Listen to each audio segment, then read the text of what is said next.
Professor doctor JS Kanwar जी। श्री हरिवंश। महाराज जी राधे राधे। महाराज जी मेरा प्रश्न है कि मनुष्य की आयु सांसों की संख्या के हिसाब से होती है या समय सीमा की, इतने साल जियोगे, जैसे सांसों की? श्वास श्वास, समय नहीं। चांगदेव जी थे, उस समाधि के द्वारा 1400 वर्ष की अवस्था पर पहुंच चुके थे। जहां मृत्यु का समय आता वो असंप्रज्ञात समाधि को प्राप्त हो जाते। समय निकल गया, श्वासें अपनी बचा, जैसे हमारी श्वासें भोगों में बहुत रफ्तार से खर्चा होती है। अगर हम शांत प्राणवायु का संशोधन करके रोके तो 1-1 मिनट 2-2 मिनट, जिसमें 50 श्वासें हमारी बचती चली जाती, वही आयु बढ़ जाएगी। बोले अमुक संत 150 वर्ष के, 250 वर्ष के, हम झूठ नहीं मानते। यदि वो प्राणायाम परायण है तो अपनी श्वासों को उन्होंने संग्रह किया तो ऐसा हो सकता है। जब चांगदेव ज्ञानदेव जी के चरित्र में आता है 1400 वर्ष के थे। देवराह बाबा के लिए भी अपने सुना गया कि काफी मतलब वर्ष के होकर शरीर त्यागा। कोई कहता है 250 वर्ष, कोई कहता है 500 वर्ष, ऐसा। तो हम इस पर संशय नहीं करते, क्योंकि श्वासें हैं 100। अब हम मान लो 100 श्वासें हैं, अब रफ्तार से दौड़े तो 100 श्वासें बहुत जल्दी खर्चा हो गई, और हम अगर प्राणायाम कर लिया तो हमारी श्वासें वही बढ़ गई ना। तो श्वास से है, एक एक श्वास हमारी बिल्कुल नियत है, और वो श्वास जहाँ खर्चा हुई तो खत्म हो गया, जीव खत्म हो जाएगा। कि मेरा इसमें ये एक साथ था कि जो एथलीट हैं जो दौड़ लगाते हैं, जैसे मेडल लेके आते हैं कंट्री में, तो वो एक्सरसाइज करते हैं, उसमें भी सांस जल्दी खत्म हाँ, खत्म होती है कि कुछ भी नहीं करते, घर में बैठे हैं, वो ऐसे बैठे हैं, वो अपनी सांस को नहीं, उनकी ज्यादा खर्चा होती है विषय भोगों में, विषय चिंतन में। और ये जो कामोपभोग है, इसमें सबसे ज्यादा श्वास खर्चा होती है। आप संकल्प करो केवल काम का, तो आपकी श्वास प्रश्वास बढ़ने लगेगी। एक शरीर में नाड़ी है, मनोवाह नाड़ी। शरीर में कहीं वीर्य नहीं है, कहीं नहीं है।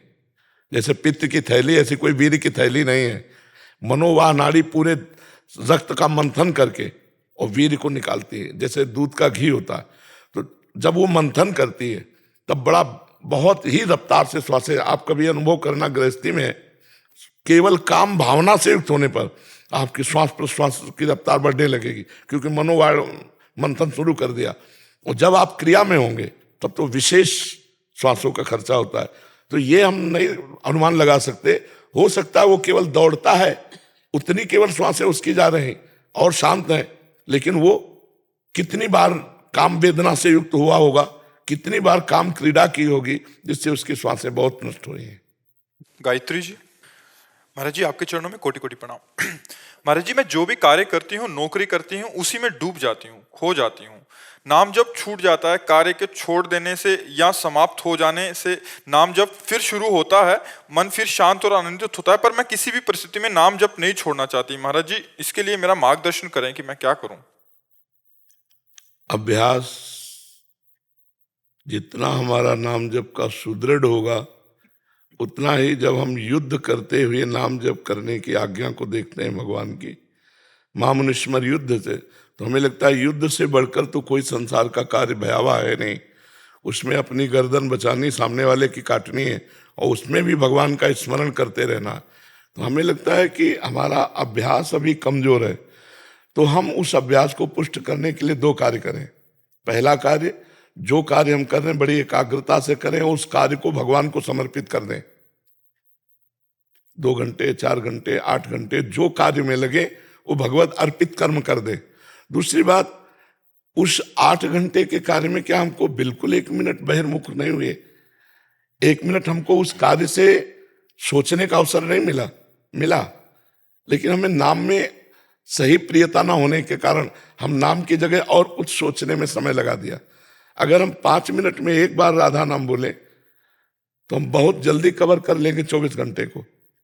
5 मिनट में एक बार पकड़ो, किसका है प्रश्न? 5 मिनट में एक बार राधा नाम सबको ही पकड़ो, एक बार बोलना है 5 मिनट राधा, खत्म। फिर अगले 5 मिनट में एक बार बोलना है राधा। यार इतना तो किसी भी काम में किया जा सकता है। कंप्यूटर चले, 1 सेकंड रोक लिया राधा, फिर 5 मिनट छुट्टी, फिर एक बार बोलो राधा। कुछ दिन बाद आप देखो अगर राधा में ना हो जाओ तो हमें बताना, राधा राधा, क्योंकि हर 5 मिनट में चिंतन चलेगा, एक बार राधा बोलना है। सैकड़ों बार राधा बोल पाओगे, आप पहले मन को फंसाना सीखो। तो कोई भी कार्य ऐसा नहीं है जो कार्य करते हुए भजन न किया जा सके। जैसे कई बार हमने कहा, हम आपसे बात कर रहे हैं, बड़े ध्यान से आपका वो प्रश्न सुनते हैं और ध्यान से उत्तर दे रहे हैं, तो क्या इस समय भजन रहित है क्या? कि बात कर रहे हैं तो बिल्कुल फ्री बात कर रहे हैं? नहीं, हमारे दिमाग में वो चल रहा है। एक अंदर का चिंतन होता है, आप यहां बैठे हो लेकिन अंदर का चिंतन चल रहा है, उस अंदर के चिंतन में नाम फिट कर दो बस। बाहर हंसते खेलते खाते पीते उठते बैठते वो अंदर चलता। काम ही नारी पियारी जिमी, लोभी जिम प्रिय दाम, तिम रघुनाथ निरंतर, प्रिय लागो मोहि राम। अब ये अभ्यास करो। कितने दिन हो गए भजन करते? बचपन से करती हूँ, अब तक तो अभ्यास पुष्ट हो जाना चाहिए था। पर मेरा वही बीच में मैं खो जाती हूँ किसी भी कार्य। सब लोग खो जाते हैं, आप ही थोड़ी खो जाती है, सब खोए हुए है। कोई जगह हुआ है हर समय, नहीं तो बहुत सावधानी से अगर आप ये पीड़ा महसूस करें, तद विस्मरणेन परम व्याकुलते थी, भगवान का विस्मरण होने पर हृदय असहनीय हो जाए तो चलने लगेगा, फिर चलने लगेगा। हाँ, आप अभ्यास करो। पर बहुत धन्यवाद है कि आप भजन के लिए पीड़ा महसूस कर रहे, और महसूस करो। तद विस्मरणेन परम व्याकुलते थी, भगवान का विस्मरण होने पर हृदय व्याकुल हो जाए, हे नाथ मैं कैसे आपको भूल गई। तो अभ्यास योग युक्ति ने चेतसा नान्यगामिना, यदि हम अभ्यास ऐसा कर ले तो हमारा चित्त और नहीं जाएगा। भगवान का चिंतन करते हुए सब कार्य कर सकते हैं, सब कार्य कर सकते हैं। जब हम बात कर सकते हैं तो सब कार्य कर सकते हैं। जब अर्जुन जी युद्ध कर सकते हैं तो हम सब कार्य कर सकते हैं भगवान का चिंतन करते हुए। रौनक जी, सूरत गुजरात से। राधे राधे महाराज जी। राधे राधे महाराज जी। महाराज जी, आप कह रहे हैं कि पिछले 10 सालों से एक ऐसी सेवा कर रहे हैं जिसमें जरूरतमंद बच्चों को फौज में भर्ती के लिए फ्री शिक्षा देते हैं, ट्रेनिंग देते हैं। वो कभी कभी उद्दंडता करते हैं तो उनको मारना पड़ता है डंडे से, बाद में बहुत दुख होता है। महाराज जी, आप कहते हैं कि एक चींटी को भी मारने से हम पाप के भागी बनते हैं। नहीं, इसमें और अगर एकाग्रता पूर्वक एकांतिक सुने होते तो इसका उत्तर है कि जैसे गुरु अपने शिष्य को दंड दे सकता है उसकी दोष निवृत्ति के लिए, वो कोई राग द्वेष पूर्वक नहीं दिया जाता, हम उसको उन्नतिशील बनाने के लिए उसको शासन, जैसे आप तो है मान लो ऐसे, बिना शासन के कुछ नहीं हो सकता। ध्यान रखना, चाहे विद्याध्ययन हो, चाहे बेटा हो और चाहे चेला हो, शासन, और चाहे अपने ऊपर हो, शासन की आवश्यकता है। अगर आप इंद्रियों को छूट दे देंगे तो तुम्हें नष्ट कर देंगी। आप शिष्य को छूट दे दोगे, वो मर्यादा के विहीन आचरण करने लगेगा। पुत्र को छूट दे दोगे, लौट के थप्पड़ तुम्हारे जमाएगा। तो आज हो रहा है शासन विहीनता के कारण, तो आप जैसे उनको शासन करके राष्ट्र की सेवा में समर्प, तो इससे वो पूजा ही होगी, उसे दोष नहीं माना जाएगा। महाराज जी, वहाँ पे ट्रेनिंग में तो मतलब मार देते हैं, फिर वहाँ पे तो उनके सामने कठोर बन के रहना पड़ता है। हाँ बिल्कुल। घर जाते हैं ना तो फिर ऐसा होता है कि बेचारे बच्चे नहीं, उनके जीवन की उन्नति के लिए, उनके जीवन को मजबूत बनाने के लिए डांट रहे हैं, सपोर्ट कर रहे हैं उनको, तो ये हमारी सेवा है। हरे शिष्य धम शोक न हरई, सो गुरु घोर नरक मा परे, हमारी सेवा है। तो आप जैसे राष्ट्र सेवा के लिए जवानों को तैयार कर रहे हैं और उसके लिए उनको दंड देना पड़े, वो पूजा होगी, आप उस पर ऐसा ना सोचे। जैसे गुरु शिष्य को, जैसे पिता पुत्र आदि को, तो उसमें कोई द्वेषवश जो किया जाता है, नफरतवश, वो ठीक नहीं है, वो नहीं ठीक है। ये नफरत तो है नहीं ना, ये तो प्यार भरा एक शासन है जिससे आपको सुधर कर चलना होगा। जी। रचना जी, दिल्ली से। राधे राधे महाराज। राधे राधे महाराज जी। महाराज जी, जीवन मुक्त समझ आता है, भगवत प्राप्त भी समझ आता है, किंतु भगवत बोध संपन्न एवं भगवत प्राप्त महापुरुष में क्या अंतर है? भगवत बोध संपन्न एवं भगवत जो प्राप्त। तत्वबोधि संपन्न महापुरुष है वो सर्वत्र तत्व का दर्शन करेगा, लेकिन जो भगवत साक्षात्कार किए हुए, जैसे राम रूप का, तो जड़ चेतन जग जीव जब सकल राम में जाने, उसको सब में राम दिखाई देंगे। गोपियों को श्याम दिखाई देते हैं, लेकिन तत्व ज्ञानी को ब्रह्म तत्व नजर आता है, भगवत तत्व नजर आता है। वो रूप का नहीं, वो तत्व का होता है, समझ रहे हैं? भगवत दर्शन साक्षात्कार और तत्व दर्शन में इतना अंतर है। जो विद्या विनय संपन्ने ब्राह्मणे गव्यहस्तनी सुनी चो सुपाके चा पंडिता समदर्शिना, जो विद्या विनय संपन्न ब्राह्मण में, गाय में, हाथी में, कुत्ते में, चांडाल में एक ही तत्व को देख रहा है, वो ज्ञानी है। प्रेमी सर्वत्र अपने प्रभु को देखता है। जैसे गोपियां नहीं कहने जित देखो तित श्याममयी है, और गोस्वामी जी कह रहे सीए राम में सब जग जानी। ये भेद है। तत्व वो दर्शन करता है, ये रूप दर्शन करते। सब में प्रभु का रूप समाया, सब में उसी का रूप समाया। एक एक कण में जहां दृष्टि जाती है वहां अपने प्रभु को देखता है।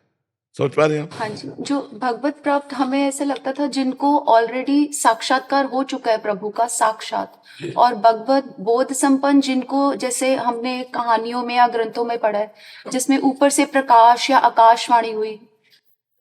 ये कोई फिल्मी स्टाइल नहीं है, ये तस्मात् शास्त्रम प्रमाणम थे, शास्त्रीय प्रमाण होना चाहिए।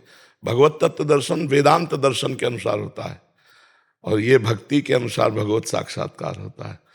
सब अपने हृदय में भी प्रभु का दर्शन, सब में भगवान का दर्शन होता है। समझ पा रहे हैं आप? ये साकार भगवान के दर्शन की बात है, भगवत साक्षात्कार।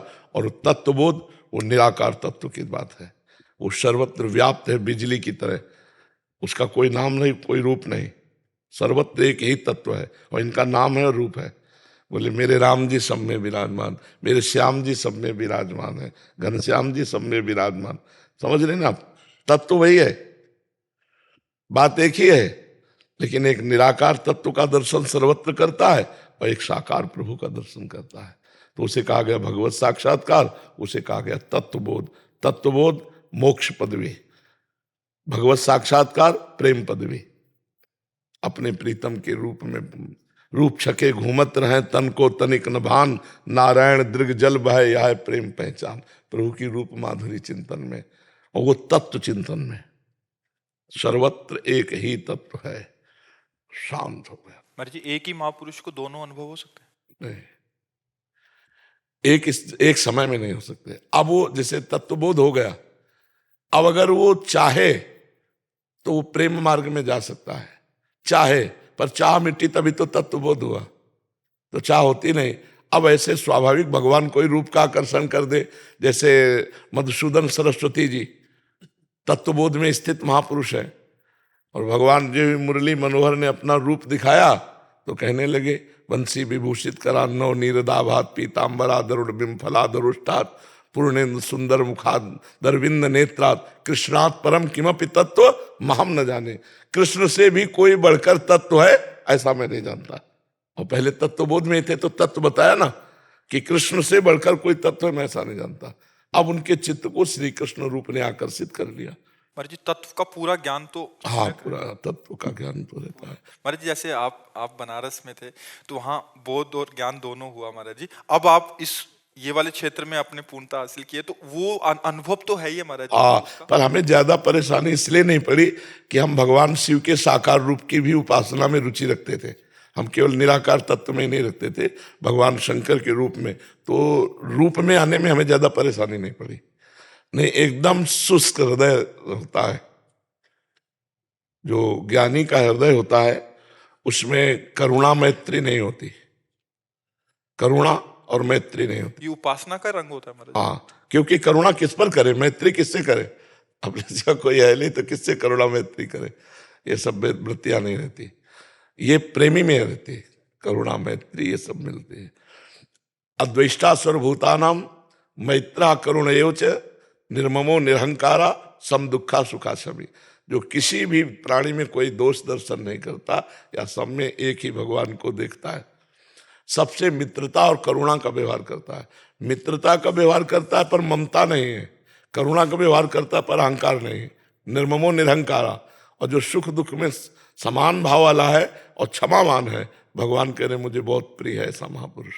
पर ये बहुत कठिन बातें है, प्रवचन कर लेना अलग बात है, स्थिति आना बहुत कठिन बात आती है। वो केवल भजन से आती है, गुरुजनों के चरणों का आश्रय, रात दिन भजन, तो स्थितियां बनती जाती है। महाराज, 3 तरीके से हम लोग भगवान के दर्शन कर सकते हैं। जैसे एक तो सब में हमने भगवत भाव किया, इनमें भी भगवान है, सब में भाव करना अलग बात, तो भगवत साक्षात्कार करना अलग बात है। तो भगवत साक्षात्कार जब होता है तो उनकी कांति, आप 2 शब्दों में कुछ एक्सप्लेन करेंगे कि? पहले शब्द में कहते हैं अनिर्वचनीयम। 2 शब्द तो हो ही नहीं सकते, पहला ही शब्द है अनिर्वचनीयम। अनुभव गम्य भजय जेहि संता, क्या आता है? अनुभव, वो सिर्फ अनुभव का स्वरूप है।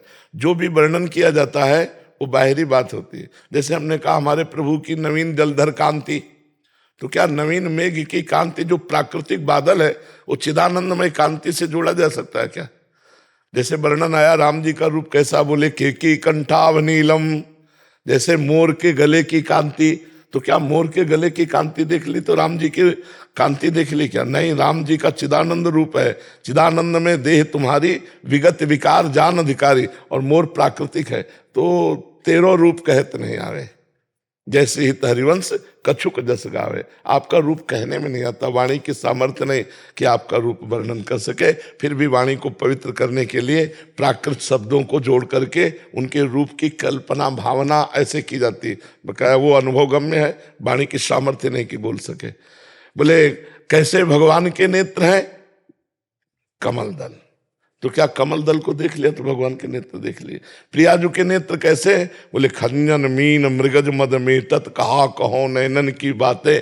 खंजन पक्षी के नेत्र, मछली के नेत्र और मृग शावक के नेत्र, बोले इनके अभिमान को मेटने वाले प्रियाजू के नेत्र। खंजन मीन मृगज मद मेटत कहा कहो नैनन की बातें। तो क्या इनके देखने से प्रियाजू के नेत्र देख लिए क्या?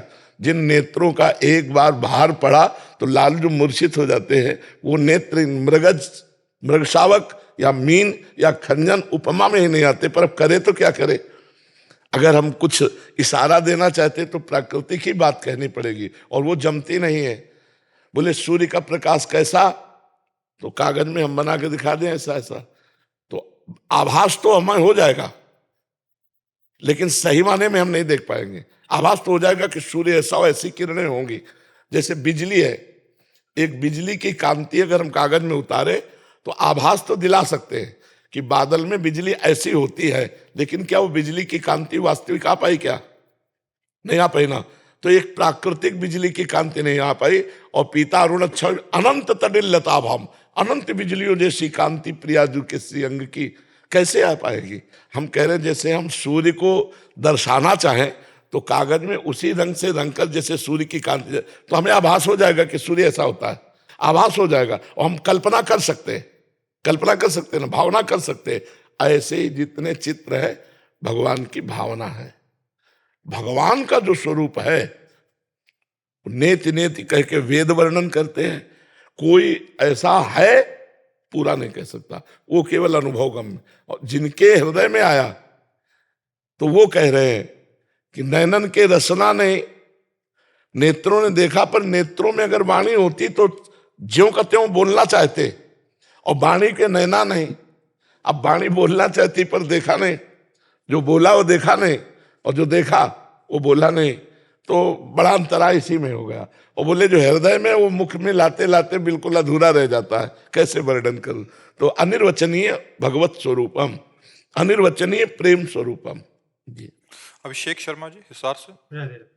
राधे राधे महाराज जी। महाराज जी, जीवन में 2 चीजों में हमेशा द्वंद्व रहता है, इच्छा व जरूरत। इन दोनों में क्या समानता है, क्या जरूरत भगवान की है मानव देह में, और जो इसकी शरीर की पोषण की जरूरत हो भगवान ने पहले व्यवस्था कर दी है। इच्छाओं में फंसो मत। हमें जरूरत भगवान की है, और भगवान ने इस जो शरीर की जरूरत है वो सबकी पूर्ति की। तुम तो मनुष्य हो, जिनको एक एक कुंतल मांस चाहिए पेट में भरने के लिए, उनको भी पहुंचता है। और वो भी खूब हष्ट पुष्ट और स्वस्थ नजर आएंगे, बिना दवा के, बिना व्यवस्था के। ऐसे देखो कैसे कैसे पशु पक्षी कैसे भगवान की चराचर जीव में जरूरत सबकी पूर्ति करते हैं भगवान। मनुष्य की जरूरत है भगवदानंद, भगवत प्राप्ति। इच्छाओं में सब बंध जाते हैं। इच्छाओं की कभी पूर्ति हुई नहीं किसी की, कभी भी। एक पूर्ति होगी 2 इच्छाएं खड़ी हो जाएंगी, 2 होगी 4 इच्छाएं खड़ी हो जाएंगी, 4 हो जाएंगी 8 खड़ी हो जाएंगी। बोलो, इच्छाओं की पूर्ति कभी हो नहीं सकती, और आवश्यकता की पूर्ति सबकी हो रही है। ऑक्सीजन फ्री, पानी, पृथ्वी, आकाश, जो कुछ हमें अत्यंत आवश्यक है जीने के लिए, वो भगवान की तरफ से है ना। तो हम इच्छाओं में ना बंधे, जरूरत भगवान पूरी करते हैं, और जरूरत हमारी है भगवत प्राप्ति। हमारा लक्ष्य बन जाए भगवत प्राप्ति, तो हमारी इच्छाएं शांत हो जाएंगी। इच्छाओं की कभी पूर्ति हो ही नहीं सकती। जरूरत की पूर्ति भगवान सबकी की है, नहीं, हम इससे जानते हैं 4 रोटी, दाल, चावल, सब्जी 50 रुपया।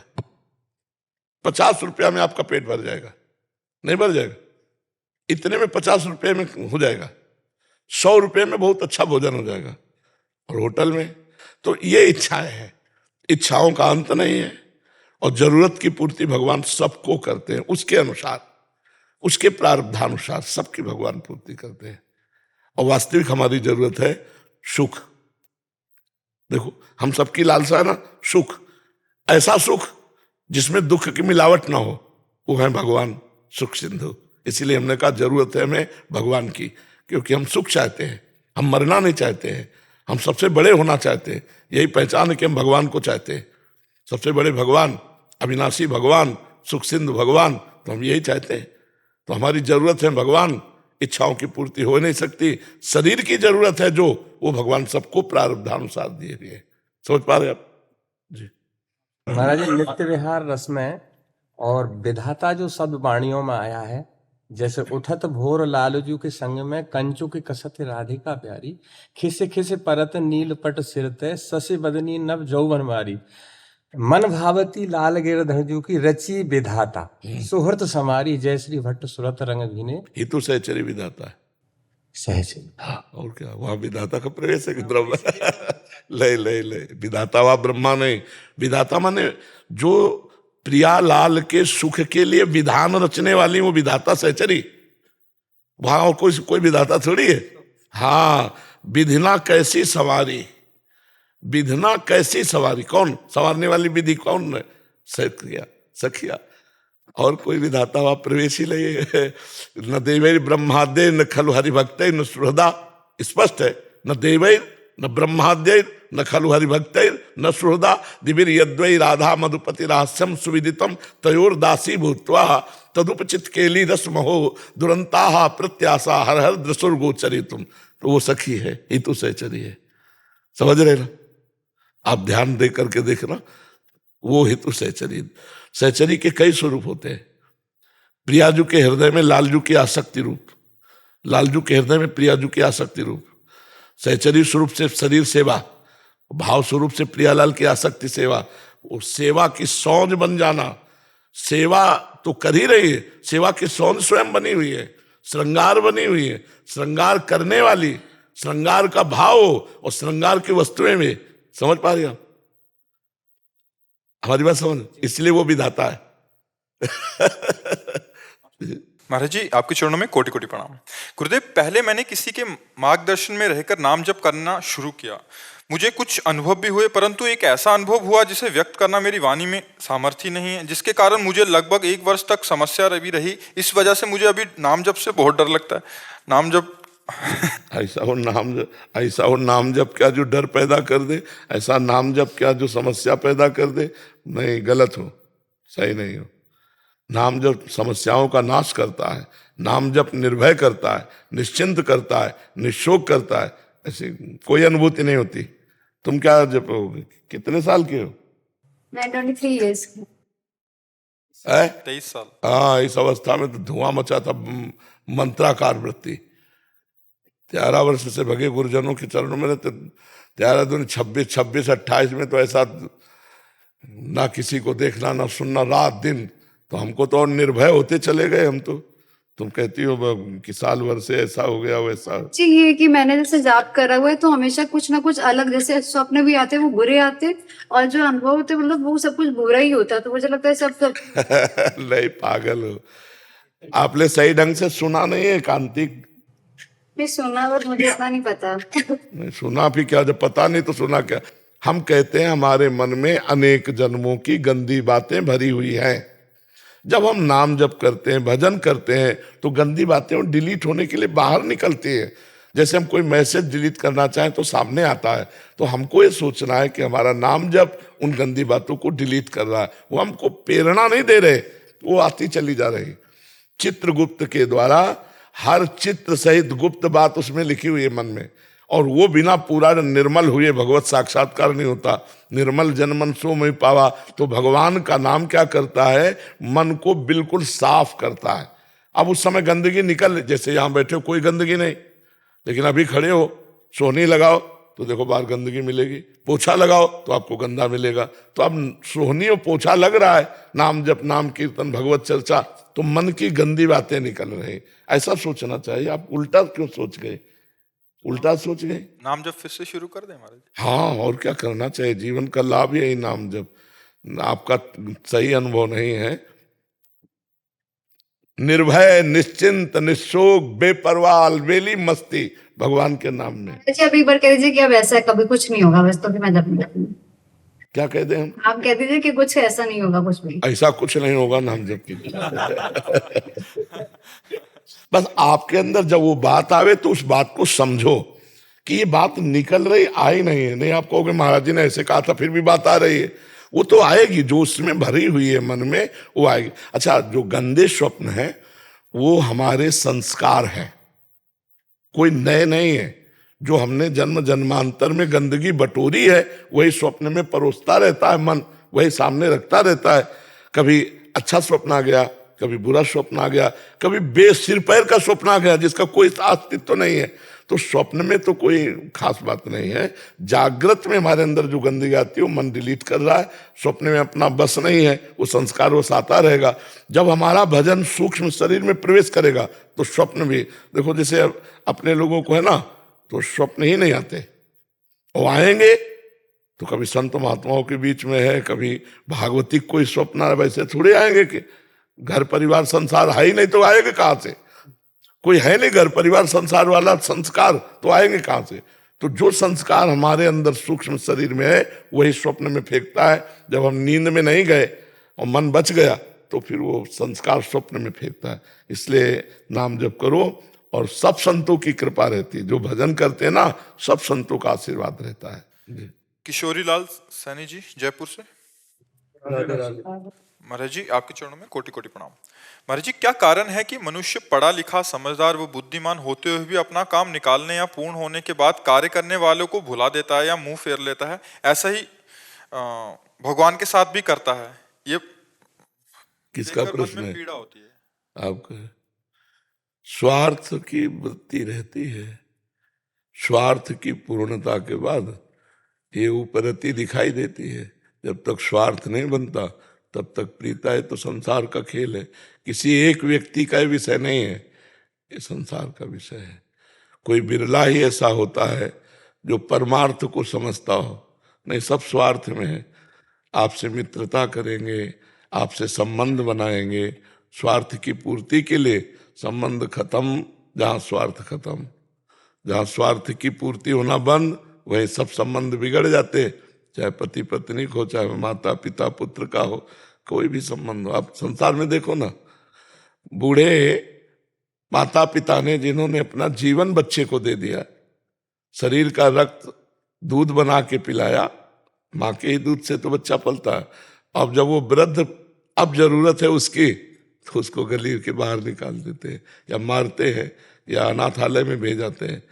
स्वार्थ परवशता, बुद्धि भ्रष्ट है। बिना भगवान के भजन के बुद्धि शुद्ध नहीं होती है।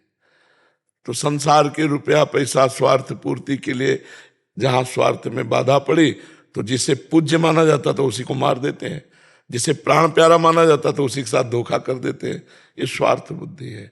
ये स्वार्थ जब तक नहीं जाएगा तब तक ये स्वभाव बना ही रहेगा। और ये प्रायः कोई बिरला होता होगा जो अध्यात्म समझे, नहीं प्रायः स्वार्थ का यही खेल चलता रहता है। एक बार द्रोणाचार्य जी, द्रोणाचार्य नाम सुना है? द्रोणाचार्य जी और द्रुपद, द्रौपदी के पिता द्रुपद, ये जब पढ़ रहे थे गुरुकुल में, तो द्रोणाचार्य जी और द्रुपद साथ ही पढ़ रहे थे गुरुकुल में। राजा और राजकुमार और गरीब बड़ा सब एक साथ पढ़ते थे।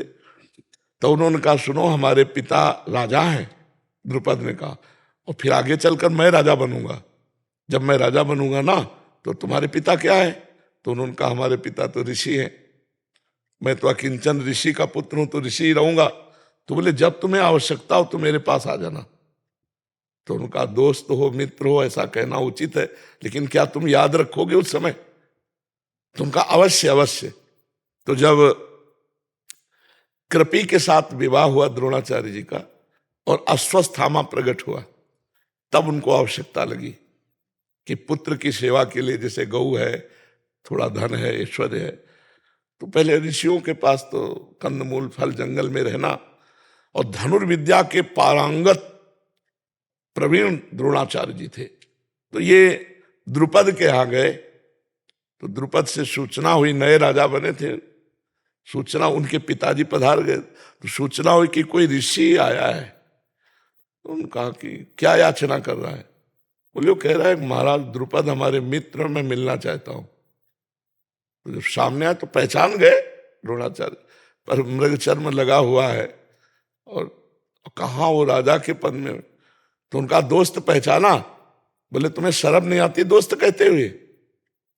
मैं एक राजा और तुम एक भिक्षुक।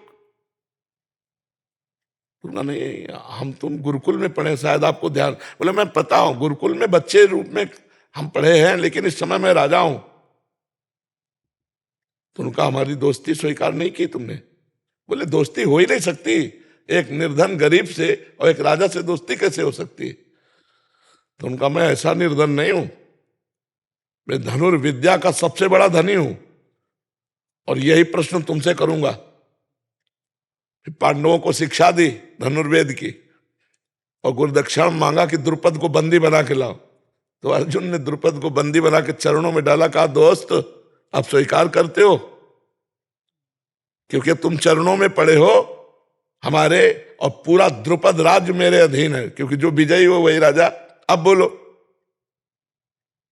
जाओ तुम्हारे प्राण बख्शते हैं, तुम्हें राज्य बख्शते हैं, आधे राज्य का कर हमको दिया करो आके। तभी उन्होंने द्रोणाचार्य के मारने के लिए यज्ञ से धृष्टद्युम्न को प्रकट किया था। तो स्वार्थ की पूर्ति होने पर भूल जाता है व्यक्ति कि हम इसके दोस्त हैं या हमारा क्या संबंध है। ये स्वार्थ बहुत मलिनता बुद्धि में पैदा करता है, और ये बिना भगवान के भजन के नहीं जाता है। जब तक भगवान का भजन नहीं होगा तब तक ये स्वार्थ नहीं मिटने वाला। सुर नर मुनि सबकी यह रीति, स्वार्थ लाग करे सब प्रीति। और स्वार्थ रहित जग जुग उपकारी, तुम तुम्हार सेवक असुरारी। बोले स्वार्थ रहित दो ही है, हे भगवान आप और भगवान आपके प्रेमी भक्तजन। नहीं तो सारा जगत स्वार्थ परवश है। स्वार्थ बना तो राधे राधे बोलेगा, स्वार्थ नहीं बना तो तुमसे बात भी नहीं करेगा, वो सर झुका के निकल जाएगा। ऐसा संसार का स्वरूप ही है। ये कब तक चलता रहेगा ये समय चक्र? अनादि अनंत। उस जमाने में तो आदमी 200, 300 साल चलते थे, आज तो 50-60 साल का जीवन होता है। अभी और आएगा, 20-25 साल में ढनक जाएंगे। मौका ही नहीं मिलता। उस टाइम तो बदला ले लेते थे। अभी बदला की तो बात जले दो। नहीं, अर्जुन उसको पकड़ लाया राजा को, आज तो मौका ही नहीं मिलता किसी। नहीं, अब 80 साल की आयु तो लगभग है ही है। अब ऐसे आचरण गंदे होते जा रहे हैं कि अब अपनी आयु, अब 13-14 साल का लड़का हस्तमैथुन करेगा, 18-20 के बच्चे ये गर्लफ्रेंड बॉयफ्रेंड व्यभिचार करेंगे, ये समर्थ होंगे जाके? नई फसल है, गलेथ पे गेहूं की है, गलेथ समझते हो ना, और फसल काट ले तो क्या हाथ लगेगा तुम्हारे? कुछ नहीं। तो नए बच्चे हैं, अब इनको चाहिए कि 20-25 तक ब्रह्मचारी रहे, फिर गृहस्थ में जाएं तो ये सफल गृहस्थ बनेंगे। अब 20-25 तक एकदम खोखला हो चुके, जैसे घुन लकड़ी में लग जाए, अब उनका जीवन क्या है? तो पहले इतनी गंदी बातें तो नहीं थी। आज के 50 वर्ष गर्लफ्रेंड बॉयफ्रेंड ये तो नहीं। आपके जमाने में थे क्या गर्लफ्रेंड बॉयफ्रेंड? हाँ, तो मोबाइल नहीं था, गंदी बातें सीखने के चांस नहीं थे। तो एक गांव में देखो तो 10-20 लड़का ऐसे नजर आते थे हष्टपुष्ट। अब चर्बी है, हष्टपुष्ट नहीं है। जो मोटे भी है ना, तो वो चर्बी है, वो उसे हष्टपुष्टता नहीं कहते। तो अब कैसे? अभी तो और आगे समय आएगा, साइज घटता चला जा रहा है, बल बुद्धि घटती चली जा रही है, विचार घटते चले जा रहे हैं। कलयुग का और प्रभाव बढ़ेगा। नाम जप कर लो, इससे बढ़िया हो जाएगा। नाम जप करो, अपना कल्याण कर लो तो सबका कल्याण हो जाएगा। उर्मिला शर्मा जी। श्री हरिवंश महाराज जी, हमेशा सुना है कि कर्म करने से भाग्य प्रबल होता है, लेकिन इसके विपरीत ये भी सुना है कि जो भाग्य में है वही मिलेगा। कर्म और भाग्य में क्या प्रबल है? तुम्हारा नया कर्म कितनी जोर का है, ये बात समझनी है। जैसे प्रारब्ध आ रहा है 100 ग्राम का, और आपका भजन रूपी कर्म बना, राधा राधा राधा राधा, और ये हो गया 1 किलो, तो 100 ग्राम के ऊपर 900 ग्राम दब गया, उसका काम खत्म हो। अब 1 ग्राम है तुम्हारा कर्म और 900 ग्राम है तुम्हारा प्रारब्ध, तो मिटिया मेट कर देगा, किसी काम का नहीं रखेगा। तो दोनों अपनी जगह बलवान है। अगर तुम्हारा प्रारब्ध बलवान है तो कर्म फेल कर देगा, और कर्म बलवान है तो प्रारब्ध को दबा देगा। अब ये तुम्हारे ऊपर है कि तुम्हारा कर्म कितना जोर का और प्रारब्ध कितना जोर का है। नवीन सत्कर्म भी बहुत जोर का काम करता है, बहुत जोर का काम करता है। नवीन सत्कर्म काम ना करे तो किडनी फेल है। हम बैठ करके प्रवचन कर ले क्या, सुबह से लगे देख रहे हो, और चल रही दिनचर्या नवीन कर्म। अब भगवान के आश्रित हैं, भगवान का नाम जप और तो है, पर दबा हुआ चल रहा है, डायलिसिस हो रहा है, समय से खान पान हो रहा है, समय से दिनचर्या चल रही, भगवान की कृपा से चल रहा है।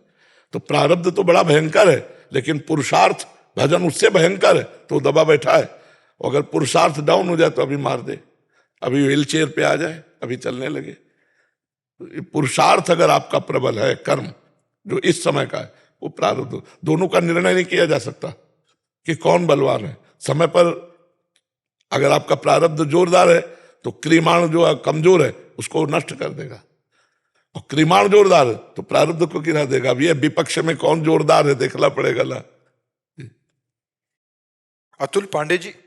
राधा वल्लभ श्री राधे राधे महाराज जी, आपके चरणों में कोटि कोटि प्रणाम। महाराज जी, मेरा प्रश्न है कि ठसक का सही अर्थ क्या होता है, और हम ठसक और अहंकार में अंतर कैसे समझें? अहंकार होता है जिसमें मैं के साथ प्रकृति का शब्द जुड़ता है। प्रकृति का शब्द, मैं शुद्ध ब्रह्म है। जब मैं बुद्धिमान, बुद्धि प्रकृति की, मैं धनवान, धन प्रकृति का, मैं बलवान, बल प्रकृति का, जहां मैं के साथ कुछ प्रकृति का जुड़ता है उसे अहंकार कहते हैं। और जब मैं तत्व को जान लोगे वह परमात्मा, और परमात्मा के साथ जब संबंध जुड़ता है तो उसे ठसक कहते हैं।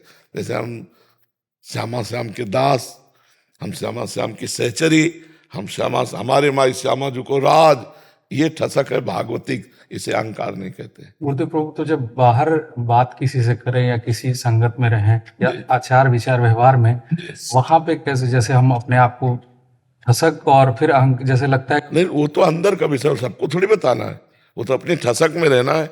कोई भी बात आई तो हमारी श्यामा जो है ना, हमारी लाडली जो है, और बाहर व्यवहार वैसे ही करना है। सबसे थोड़ी कह दे हमारे श्यामा जी को राज, पागल है क्या ये आदमी, ये हमारे श्यामा जी को राज, तो पागल नहीं समझ में, वो अंदर की बात है, अंदर रखना श्यामा जी को राज, समझ रहे आप। बाहरी व्यवहार साधारणतया वैसा ही होता है। आप देखो व्यवहार में तो वैसे ही होगा, साधारणतया हो, लेकिन ठसक है। अगर छेड़ दो तो अभी ठसक आपको समझ में आ जाएगी, ठसक किसे कहते हैं। और गुरुदेव प्रभु, जब सामर्थ्य उतनी ना रहे, कोई बहुत बड़ा वो बोले ऐसे है, जब सामर्थ्य नहीं रहे तो हम जिसकी ठसक में उससे बड़ा कोई नहीं, सब भुनगा है ना। हम जहाँ जिस ठसक में ना हाथी सवार भुनगा नजर आवे, समझो पहले सात्विक वृत्ति से, दैन्यता से, ऐसे अगर इष्ट के प्रति बात आ गई तो ब्रह्मा भी कुछ नहीं है। फिर उसके तो चाहे जितने बड़े बड़े रुपया से हुए होगे, जनता से हुए होगे, लेकिन हम प्रभु से हैं। ये सब मायाकृत है, हम प्रभु के, तो तुम्हें बड़ा थोड़ी मानेंगे। हाँ, वो ठसक फिर जैसे प्रहलाद जी अभी 5 वर्ष के बालक है, साष्टांग दंडवत करके हिरण्यकश्यप को पिताश्री कह के बात करते हैं, लेकिन जब उन्होंने भगवान की निंदा की तो दैत्यराज कह के बात किया, और क्या बिगाड़ लिया, सब कुछ किया। प्रहलाद जी के साथ कुछ बिगड़ा क्या, वही ठसक प्रहलाद जी की बनी। उसे ठसक कहते हैं जो भगवान को लेकर के आम लीन हो जाता है। मेरे जैसे गोस्वामी जी कहते, असाभिमान जाई जन भोरे, मैं सेवक रघुपति पति मोरे। ये अभिमान बना रहे कि सिया राम जी हमारे स्वामी, मैं उनका सेवक, ये आंतरिक बात है। सलोनी जी गुरुग्राम से। राधे राधे गुरुदेव। महाराज जी, आपके चरणों में कोटि कोटि प्रणाम। महाराज जी, मेरा प्रश्न है कि आप कहते हैं कि भक्ति को गुप्त रखना चाहिए, भजन में बाधा पड़ जाती है। गुरुदेव, मैं अब यहाँ एक विषय पहले पूरा समझ लोगे ना। अजवाइन जैसा बट वृक्ष का बीज होता है, बट वृक्ष समझती ना, बहुत बड़ा बट वृक्ष नहीं जानती, बरगद का पेड़, बरगद का पेड़ बहुत बड़ा होता है, और उसका बीज जिससे वो पेड़ होता है वो अजवाइन, अजवाइन समझते हैं, अजवाइन जैसा छोटा सा होता है दाना। जब वो अंकुरित होता है तो 2 पल्लव ऐसे निकलते हैं। अगर उसको सुरक्षित ना रखा जाए, बाढ़ ना दी जाए, तो उसको कोई भी जीव नष्ट कर सकता है। फिर इसके बाद 4 पल्लो हुए, फिर 8 हुए, फिर अब अगर ये बकरी आ गई तो डंठल तक चबा जाएगी, और अगर उसको हम 10 वर्ष सुरक्षा में ले लिए, फिर जब वो बट वृक्ष हुआ तो हाथी भी कुछ नहीं बिगाड़ सकता। तो भक्ति को तब तक गुप्त रखना चाहिए जब तक दृढ़ स्थिति ना आ जाए, और जब दृढ़ स्थिति आ गए तो बिस्तरे सब जग विमल कीरत साधु संगति ना टरे, अब कोई बिगाड़ नहीं सकता। लेकिन छोटी अभी भक्ति अंकुरित हुई तो कुसंग रूपी पशु से नष्ट कर देगा, इसलिए छुपा के रखे। अब प्रश्न करो। महाराज जी, मैं एक काउंसलर हूँ। देश विदेश से नौजवान लड़के लड़कियां ऑनलाइन संपर्क करते हैं, अपनी परेशानी बताते हैं। कई डिप्रेशन, सुसाइडल भी केस होते हैं। उन्हें कई बार अपने जीवन तथा आध्यात्मिक मार्ग से जुड़ने से जीवन में कितना लाभ होगा ये बात बताने पड़ती है, जिससे उनको प्रेरणा मिले। बिल्कुल, तो महाराज जी, बिल्कुल, इससे मेरी भक्ति नष्ट तो नहीं, ये विषय नहीं, ये वो अलग क्षेत्र है जो हम वहां कहते हैं गुप्त रखना चाहिए, वो देहाभिमान को बचाने के लिए। यहाँ बिल्कुल अनुभव बोलना चाहिए। जैसे हम बार बार बोल देते हैं, देखो ना हमारी किडनी खराब है, हम देखो गरज रहे कि नहीं, तुम्हारी तो किडनी ठीक है यार, तुम उठो, उत्साह संपन्न बनो। ये क्यों? ये हम अपने अहंकार की पुष्टता के लिए, अपनी भक्ति की दिव्यता के लिए नहीं, तुम्हें एक आत्मबल देने के लिए कि जिसकी दोनों किडनी फेल है वो भी अपनी दिनचर्या कर रहा है, वो भी दहाड़ रहा है। तो किसी भी स्थिति में तुम दहाड़ सकते हो। तुम परमात्मा से जुड़ो, अध्यात्म से जुड़ो, ये तो अवश्य बताना चाहिए, क्योंकि आपका विषय ही है। वो आपकी बात ही सुनकर डिप्रेशन रहित होगा। दवाई तो एक निमित्त है, आपका प्रोत्साहन उसमें विशेष कार्य करेगा। भगवान नाम सुनाना कि देखो मुझे राधा नाम से, कृष्ण नाम से, राम नाम से बड़ा लाभ मिला है। अगर आप उचित समझें तो आप भी 500 बार राम राम बोले, कृष्ण कृष्ण बोले, राधा राधा बोले, एक दवाई मान के कीजिए। इससे आपकी भक्ति बढ़ेगी और उसका जीवन मंगलमय हो जाएगा। वो बच्चे होते हैं जैसे 20 से 30 वर्ष के बीच में, और कभी भी सुबह 2 बजे, सुबह 4 बजे कभी भी फोन आ जाता है। मैं कभी अपना फोन बंद नहीं करती हूँ। ठीक है। तो जैसे होते हैं इस अवस्था में कि हम नहीं अब जीना चाहते अब, फिर उनको करके, और क्योंकि मैं भी अकेले रहती हूँ, शरीर के पिताजी नहीं है, तो मैं उनको बताती हूँ कि अकेले रहने से आप कमजोर नहीं हो। आप अगर भगवान का सहारा लोगे तो आप अकेले भी रह सकते हो और पूरे खुश रह सकते हो। बिल्कुल बिल्कुल बिल्कुल। और गलत संगति से अच्छा है कि अकेले रहो और भजन करो, तो एक बल मिलता है। नहीं, आप खूब खुल करके सब बातें कीजिए और अपनी भक्ति की और भी अनुभव संतों के उनको दीजिए, जिससे उनके हृदय में सकारात्मक भाव आने लगे। नकारात्मक भाव ही उन्हें डिप्रेशन पहुंचाता है, निगेटिव भाव बढ़ता चला जाता है, ओवर थिंकिंग बढ़ती चली जाती है, वो उसी में फंस जाते हैं। देव सिर्फ आपकी कृपा से ये हुआ है। सत्संग सुनती हूँ, एकांतिक सुनती हूँ, बस उसी के बल से, उसी से प्रेरणा मिलती है जो मैं उनको आगे कुछ आपकी कृपा से कुछ बता पाती हूँ, और कई लोग अब काफी अच्छी स्थिति में। हाँ बिल्कुल बिल्कुल जी। दंडवत प्रणाम महाराज जी। महाराज जी, एक बार आपने अपनी स्थिति के बारे में बताया था कि हजारों लोग हमसे मिलते हैं, बात करते हैं, लेकिन जैसे ही यहाँ से खड़े होते हैं सब बातें डिलीट कर दी जाती हैं। महाराज जी, ये स्थिति कैसे आती है? इसके लिए क्या करना पड़ेगा? भगवान में आसक्ति, प्रभु में जब आसक्ति हो जाती है तो हम केवल प्रभु देखते हैं, इन रूपों को नहीं देखते हैं। इन रूपों को देखते हुए भी नहीं देखते। इन रूपों का अस्तित्व तो नहीं है। ये न पहले थे न बाद में रहेंगे, बीच में दिखाई दे रहे हैं। जो पहले था वही बाद में भी रहेगा, वही मध्य में भी है, वो सच्चिदानंद है, उसी को देखते हैं। 1 मिनट में हटा दिया। इनका अस्तित्व नहीं है, विवेक के द्वारा काटा जाता है। विवेक नहीं तो दिन भर इसी के चिंतन में बैठा रहे। नहीं, एक आदमी से बात करो, अगर बात करने के बाद उसका चिंतन आता है तो ये रागात्मक वार्ता हुई। अगर उसका चिंतन नहीं आता, भगवान का चिंतन आता है, तो आप व्यवहार मात्र में केवल रहे, आप स्वरूपता परमार्थ में ही है। किसी भी वस्तु, व्यक्ति, स्थान के मिलने पर हमारे चिंतन में कोई फर्क नहीं पड़ना चाहिए। जित संग दोषा, अगर उसका प्रभाव रहा तो फिर हमारी अभी कच्ची साधना है। समझ पा रहे आप? सब में भगवत भाव करो, तभी इस माया के आकर्षण से बच जाओगे। ये माया रचित चेहरे हैं, ये कोई सत्य थोड़ी है, ये स्वाप्निक है। न पहले थे न बाद में रहेंगे, बीच में भास रहे। जैसे स्वप्न जब देख रहे होते हैं तब सत्य भास रहा होता है, लेकिन जब जग जाते तब झूठा लगता है।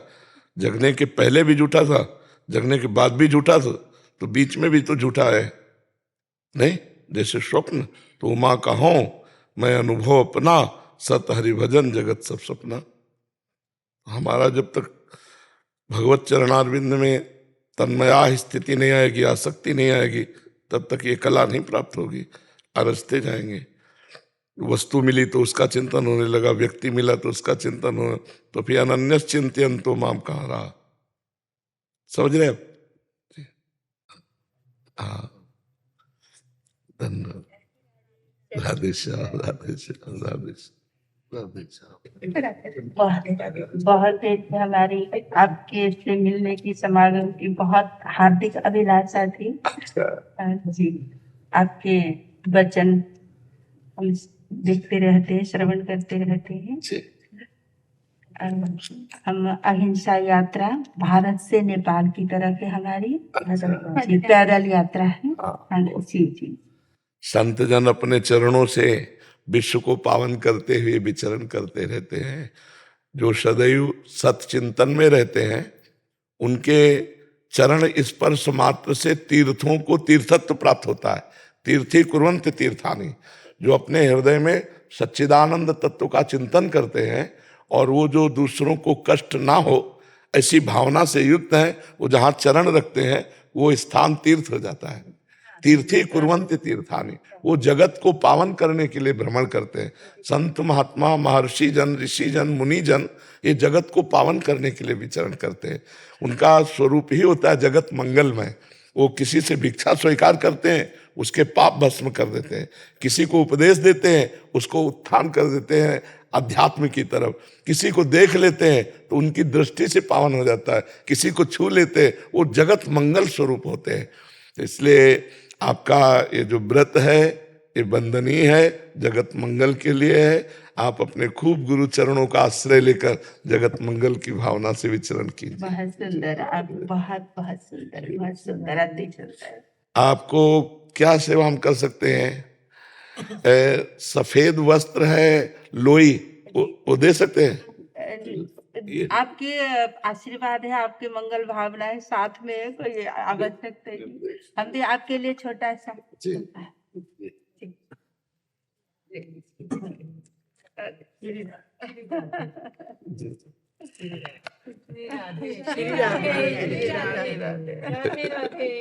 आप थोड़ा लेडीज से दिलवा दीजिए, हम टच नहीं करते। लेडीज ऐसे दे दीजिए, ऐसे। हाँ नहीं बिल्कुल, आपने तो ऊपर से दे दीजिए। जी जी। मेरी लाडली जी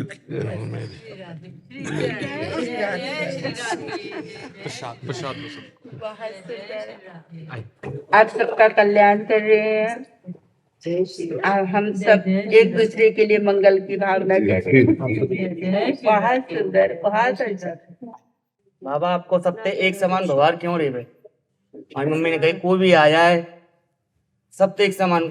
मैं तुम्हें सत्य बात बता रहा हूँ, कल की, झूठ ना बोल लो। आपके बंधन में बैठा हूँ, नंदगाम के आए हूँ कल यहाँ पे, परसों बरसाने गए हूँ। दोनों में जो लड़ाई है, बाबा मुझे ज्यादा प्यार करे, मैं मुझे ज्यादा प्यार करे। सबसे एक समान नहीं करे, क्या युद्ध करे। क्योंकि आजकल तो मैया बापा छोरा तो ज्यादा प्यार करे, छोरी थी कम करे, तो बाबा एक समान कैसे करे? न्यू लड़ाई है। कहे वो तो प्रेम कलह है, प्रेम लड़ाई है। तो क्या हमारे हृदय में ही रहता है, मेरे प्रभु आए इस रूप में, मेरे प्रभु आए इस रूप में। जो भी आता है मेरे प्रभु आते हैं, मेरे ऊपर कृपा करने आते हैं। ऐसा मैं समझता हूँ कि मेरे भगवान इस रूप में आए।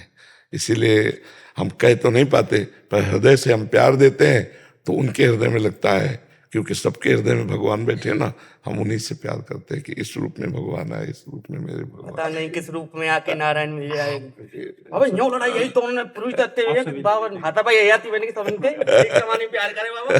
आजकल मैया बाबा एक समान प्यार ना करें। बाबा आपका पूरी कृपा, ये खुश रहो, आशीर्वाद है आपका पूरा। राज्य की आपका स्वयं कृपा बनी है राज्य। हाँ बिल्कुल यही दशा थी, बिल्कुल यही, सेम टू सेम पोशाक भी यही थी। आपने देखा है क्या उस समय? नहीं, प्रसंग आपने जो बताया था तो उस हिसाब से भाव बना के। हाँ बिल्कुल बिल्कुल, तिलक भी यही था और स्थिति ऐसा ही था। बहुत सुंदर। अच्छा, आपको प्रसन्नता हो, बस इतना ही। हाँ। अच्छा, हमने विचार किया कि कोई गोस्वामी की पुत्री होगी, ऐसे खिलवाड़ कर रही, पर वो ये शब्द बाद में चिंतन में आओ कि बाबा जाएगो, बाबा जाएगो, और हम अपने भाव में ऐसे, अगर ये जैसे थोड़ा इस समय मतलब आंखों का कुछ है ना, नहीं तो हम गर्दन ना देखे ऐसे देखे तो पूरे हम दिखाई दे रहे, बस आंखों में थोड़ा सा आंखों का शेप जो है ना, तो बकाया बहुत जटाएं ज्यों की त्यों ऐसे थी, स्वर्णिम जटाएं थी, ऐसी ही जटाएं थी। तो लगभग वैसे ही बना दिया, बिल्कुल बना दिया, वैसे ही बना दिए। बहुत मेहनत, किसने चित्रांकित किया? यहाँ वृंदावन के ही है। हाँ, बहुत जोर का चित्रांकित किया, बहुत जोर का चित्रांकित किया है। बस भाव बता दिया आपके हिसाब से तो उन्होंने बना दिया।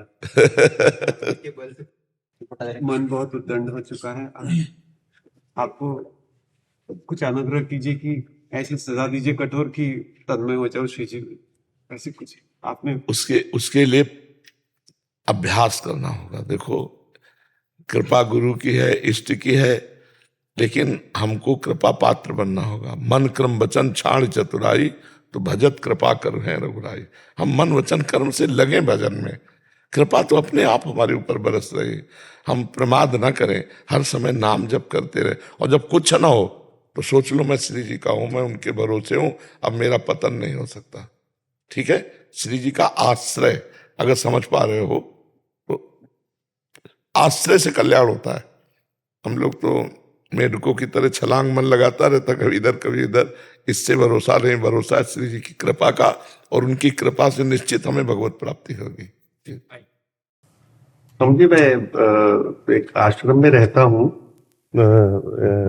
यहाँ पर सोनीपत में एक आश्रम है और वहीं मैं रहता हूँ। प्रश्न मेरा ये है कि ध्यान में रोज करता हूँ, 25 साल हो गए, लेकिन ये जो समझता हूँ काम क्रोध लोभ मोह ईर्ष्या द्वेष जो भी होते कामना होती है, लेकिन जब वक्त आता है तो वो क्रोध हो ही जाता है, या फिर जो भी मेरी कामनाएं उपज जाती। हाँ हाँ, बिल्कुल, बहुत बहुत सुंदर प्रश्न है, और ये चूंकि आप अंतर्मुख होकर के इसमें लगे इसलिए आप इस बात को पकड़ रहे हैं। तो महाराज जी, इसमें थोड़ा क्षमा कीजिएगा, नाम जप की कमी है, नाम जप की कमी। अवसर पर ठीक पटक देना उसको, ये बलवान का काम है। निर्बलता हमारी दूर हो जाए तो हम ऐसा कर सकते हैं, और नाम जप सबसे बड़ा बल है। अगर भगवान नाम जप नहीं है तो हमें ज्ञान है, मैं जान रहा हूं कि मैं गलत कदम रख रहा हूं, मुझे नहीं रखना चाहिए, पर हम रख देंगे और प्रायश्चित करेंगे, जलेंगे, पर हम रोक नहीं पाएंगे। इसमें नाम जप, इसमें नाम जप महाराज जी, ये खुद अनुभव की बात कह रहा हूं, बड़े बड़े महापुरुषों की बात कह रहा हूं। हाँ, तेरा किया मीठा लागे, हरिनाम पदार्थ नानक मांगे, नानक नाम जहाज है चढ़े सो उतरे पार। नाम धन अगर एकत्रित कर लो तो आप विजय प्राप्त कर लोगे। कहाँ से मिलेगा? जो गुरु जी ने दिया हो आपको नाम धन, उसी को बढ़ाइए, अधिक से अधिक नाम बढ़ाइए, अधिक से अधिक नाम चिंतन कीजिए। जब ध्यानस्थ है, जो आपका ध्यान का विषय हो, मैं उसमें छेड़ना नहीं चाहता, लेकिन जो अन्य समय है उस समय केवल नाम में लगाइए। आप जो नाम आपको गुरु जी ने दिया हो, बार बार उसी नाम को रटिए, और आप इसका प्रताप देख लीजिए, फिर कभी दर्शन दीजिए, बताइएगा कि क्या फर्क पड़ा है। अधिक से अधिक नाम संग्रह कीजिए। मेरी उम्र 79 हो गई है जी, मुझे ऐसा लगता है कि थोड़ा समय बचा है, तो उसमें क्या करें? अगर आप इस समय वाहेगुरु बोले, हम एक बात बता रहे हैं, या राम बोले या राधा बोले, और अभी प्राण निकल जाए तो अभी भगवत प्राप्त हो जाएंगे आप, अभी भगवत प्राप्त हो जाएंगे। पुत्र के निमित्त से नारायण बोला, कथा सुनी होगी अजामिल की, नहीं सुनी? हाँ, तो अपने पुत्र को पुकारा अंतिम समय, नारायण उसका नाम था, तो नारायण नाम भगवान का है। उसी समय भगवान के पार्षद आ गए, उसे परम पद मिला। हम जानबूझकर राम बोलेंगे, कृष्ण बोलेंगे, हरि बोलेंगे, शिव बोलेंगे, वाहेगुरु बोलेंगे, तो वाहेगुरु हमें स्वीकार नहीं करेंगे क्या? अंतिम समय हमारा स्मरण हो गया, तो इसीलिए हर श्वास नाम जप कर रहे हैं, हमारा काम हो गया। हमारा जो ध्यान का विषय है वो प्राकृतिक ही है, जो मेरा स्वरूप है उसका ध्यान हो नहीं सकता, क्योंकि वो इंद्रिय गोचर नहीं है। वो मन बुद्धि उसी से प्रकाशित है, वो मन बुद्धि के द्वारा प्रकाशित नहीं है। ध्याता, ध्यान, ध्येय तीनों त्रिपुटी का लय हो जाने पर जो बचता है वो हमारा ध्यान है, उस कोटि का ध्यान हो नहीं रहा। हाँ, इसीलिए महाराज जी हम कह रहे कि अगर नाम में लग जाओ तो बेड़ा पार हो जाएगा। पक्का समझ लो, हम बहुत शोध करके बात कर रहे हैं। आप जहां बोल रहे हो वही हम हैं, जैसे आप जहां बोल रहे हो हम वही हैं, वहीं बैठ करके बात कर रहे हैं आपसे। इसलिए एकदम खुली बात आपको कह रहे हैं, नाम जब पकड़ लो बेड़ा पार हो जाएगा। नहीं, मृत्यु का भयानक दुख आएगा तो ध्यान नहीं टिकेगा। तो इसलिए नाम जप, नाम जप, मुख से जो नाम आपको प्रिय हो, जो गुरु ने दिया हो उस पे लग जाओ। अभी तक जो किया सो देख लिया, अब ये करके देख लो, फिर हमें बता देना। महाराज जी आप गायक हैं, पंजाब के गायक हैं आप दोनों जी।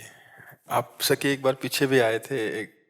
मेरा नाम रोशन प्रिंस है, मैं भी भजन करता हूं। अच्छा अच्छा, बहुत ठीक है। महाराज जी मैं ज्योतिष करता हूँ हिंदुस्तान में, सबकी ग्रह कुंडली देखता हूँ। ज्योतिष शास्त्र है, और अगर उसका सम्यक ज्ञान है तो परीक्षित के पैदा होते ही लिख के दे दिया था कि इसको तक्षक काटेगा, ब्रह्म ऋषि का श्राप होगा, श्रृंगी ऋषि तक्षक काटे। ज्योतिष में पूरा सब होता है। महाराज जी आपके लिए भजन गा दीजिए। राधा राधा राधा, तूने इतनी खुशी मुझे दी है, मैं हूँ तेरा कर्जदार राधा। तुझे मिलने से पहले मैं कुछ भी न था, जिंदगी से गया था हार राधा। तूने जब से थामा है हाथ मेरा, मेरा हो गया बेड़ा पार राधा।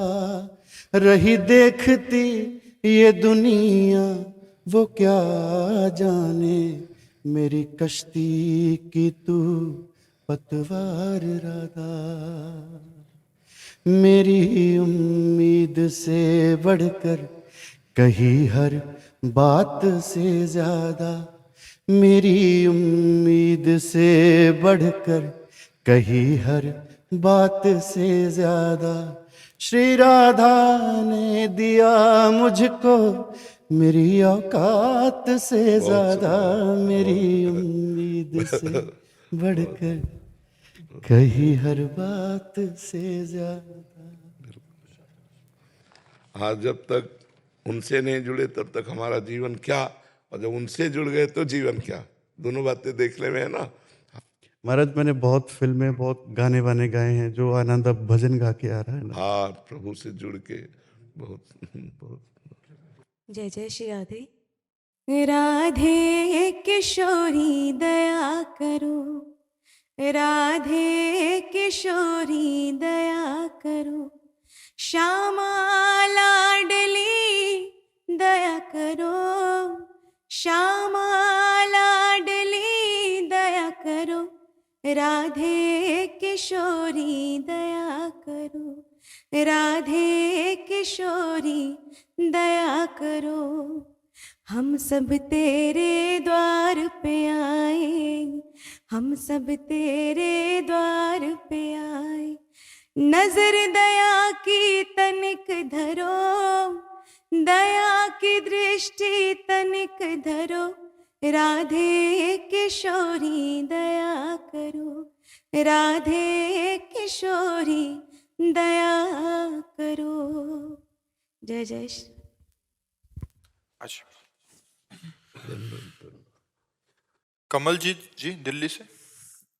महाराज जी आपके चरणों में कोटि कोटि प्रणाम। महाराज जी आपकी कृपा से जब इस अधम जी पर कृपा हुई तब से जीवन में बहुत सकारात्मक परिवर्तन आया और बहुत आनंद की अनुभूति हो रही है। मेरे सभी प्रश्नों का उत्तर मेरे बिना पूछे ही मिल जाता है। फिर भी महाराज जी मन में एक प्रश्न है कि जैसे मनुष्य शरीर की अवस्थाएं होती हैं, जैसे जन्म, बचपन, किशोरावस्था, युवावस्था, फिर बुढ़ापा, तो क्या ऐसे ही भगवत प्राप्ति को भी अवस्था, मतलब इसको प्राप्ति के लिए अवस्थाएं होती हैं, आंतरिक स्थितियां आती हैं? हाँ, थोड़ा ये जैसे हम स्वप्न से जग गए पर स्वप्न कोई सुखद या भयावह रहा तो जगने पर भी उसका प्रभाव रहता नहीं रहता? अच्छा रहा तो सोच सोच करके जग गए हैं, मानते हैं वो झूठा था, पर फिर भी उसका आनंद रहता है ना।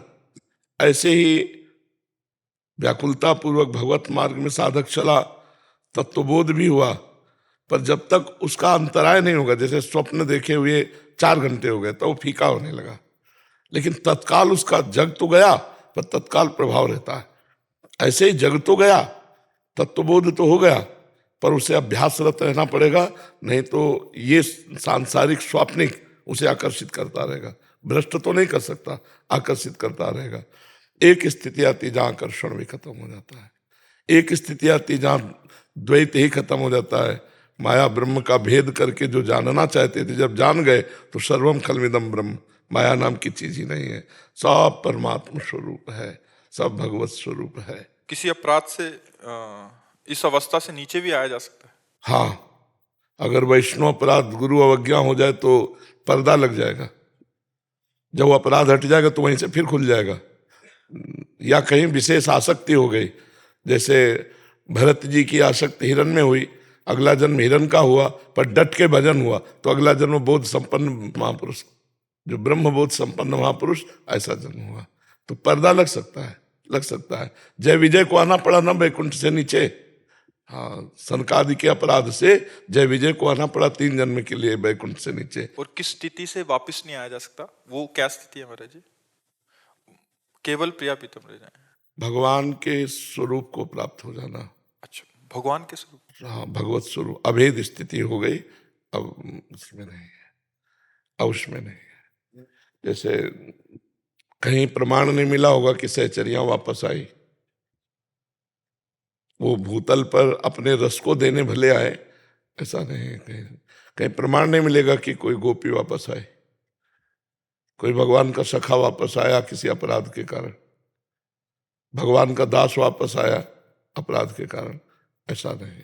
जो भगवान के स्वरूप को प्राप्त हो गया, जय विजय ये भगवान के अवतार और लीला का मूल हेतु है, इसलिए बकाया उनमें ऐसी स्थिति में कोई कमी नहीं है। एक बार जो उनको प्राप्त हो जाता है, फिर वो मतलब उनकी इच्छा है, तो जैसे आपने बोला सहचरियां भी रस, हाँ, जैसे हम आप मिलकर कोई नाटक खेलना चाहें, हाँ, तो वो संसारी नहीं जान पाएंगे, लेकिन हम आप में पता है कि हमारी बातचीत होकर के हम खेल खेल रहे हैं। वैसे जय विजय और भगवान का खेल हुआ, वो रावण कुंभकर्ण बने और सिया राम जी बने और लीला हुई, हाँ, बस लीला विस्तार है। तो बकाया कोई स्थिति में कमी, ये जो 5 भाव है, शांत, दास्य, सख्य, वात्सल्य, कांता, इनमें कोई फर्क नहीं। और महाराज जी वैसे ज्ञान मार्ग में भी वापिस हो सकता है? हाँ, ज्ञान मार्ग में भी 8 भूमिकाएं हैं। प्रथम भूमिका में ही संसार का राग त्याग हो जाता है, द्वितीय स्थिति में बिल्कुल उपरति को प्राप्त हो जाता है, तृतीय स्थिति में गाढ़ भाव आने लगता है स्वरूप का, चतुर्थ स्थिति जैसे जड़ भरत जी की, पंचम स्थिति में और ऊंची असंप्रज्ञात विचक्षणा समाधि, वो संकल्प विकल्प नहीं, छठवीं स्थिति जैसे ऋषभदेव भगवान की, सातवीं स्थिति उससे ऊपर 8वीं, आग लगा दे पूरे शरीर में तो भी कोई फर्क नहीं। महाराज जी ऐसे महापुरुष संसार में कैसे रहते हैं महाराज जी? बिल्कुल विक्षिप्त पागल जैसे। जड़ भरत जी को रघुगण जान पाया क्या कि 4वीं 5वीं भूमिका के ज्ञान सिद्ध महापुरुष है? नहीं जान पाया ना, तो 8वीं भूमिका का तो और पागलों जैसा आपको दिखाई देगा, बिल्कुल विक्षिप्त पागलों जैसे। उनसे समाज का कल्याण होता है महाराज जी? जीव 2 प्रकार के होते हैं, एक आचार्य कोटि के होते हैं, एक होते हैं अवधूत कोटि के। जो अवधूत कोटि के होते हैं उनसे नहीं, अमंगल ही हो जाता है। उनको पागल जान करके मारा, उनका अपमान किया, उनके अवहेलना की, तो उनके पुण्य नष्ट हो गए। लेकिन जो आचार्य कोटि के होते हैं, उसी भूमिका में रहते हुए, बिल्कुल जैसे जनक जी सुखदेव जी के गुरु हैं, आचार्य कोटि के ब्रह्मज्ञानी है, वो बिल्कुल समाज को लेकर के, समाज को ऐसे, उनको समाज से कोई मतलब नहीं। हाँ, अपना प्रारब्धवशात जो सुख दुख आया शरीर का, निरपेक्ष होकर भोग रहे, उससे कोई मतलब। वो अपनी स्थिति में गाढ़ है महाराज जी? गाढ़ है, पर उनके द्वारा अगर उनको छेड़ दिया, उनका अपमान कर दिया, तो शक्तियां आपको नष्ट कर देंगी। उनके बिना संकल्प के, कपिल भगवान ने संकल्प थोड़ी किया था। 60,000 जो सगर के पुत्र थे भस्म हो गए अपने आप, जब उन्होंने देखा कि घोड़ा उनके आश्रम में बंधा है, वो दंडता करने लगे कि मुनि ने ही घोड़ा चुराया है। बस जब वो शोरगुल हुआ तो आंख खुली तो देखा वो भस्म हो गए।